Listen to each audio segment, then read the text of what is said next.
দেখুন এখানে টোটো আসে, তো টোটো পেলাম না। এই হলো আমাদের গ্রাম। এই গ্রামেই আমি জন্ম, প্রথম আমার বাবার জন্ম, তারপরে আমি। তো যা হোক, দেখছেন এইসব খাল, এইসব খালে জানেন আমরা আগে সব মাছ ধরতাম। তা আসুন দেখতে থাকুন পুরো কোথায় আমাদের জন্মস্থান। এইসব খাল দেখছেন, এখন তো সব নোংরা আবর্জনাতে ভরে গেছে, মানুষ সব পাল্টে গিয়েছে, কিছুই ব্যবহার করে না। এখানে সব পুকুর খাল আগে ব্যবহার হতো।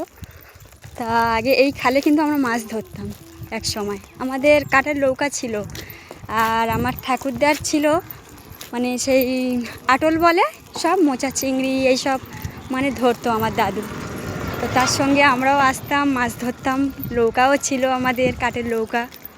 মানুষ কোথায় থেকে কি হয়ে যায়, কোন গ্রাম থেকে কোথায় চলে যায়, মানুষ কেউ বুঝতে পারে না। তো এক সময় আমাদের কি ছিলাম, আর কোথায় থেকে কি হয়ে গেল কেউ বুঝতে পারলাম না। তা দেখতে থাকুন। এটা কিন্তু আমার বাবার দেশ, যেখানে আমরা হয়েছি। আর আগের বারে বেড়াতে গিয়েছিলাম, ওটা আমার মায়ের দেশ, আমার মায়ের বাপের বাড়ি। আর এখানে আমরাই জন্ম নিলাম, এখানেই আমরা ছোট থেকে বড় হলাম। তা দেখতে থাকুন, আসুন দেখুন। এদিকে তো একটু খালটা পরিষ্কার আছে। এটাই আমাদের বাড়ির সামনের এই খাল।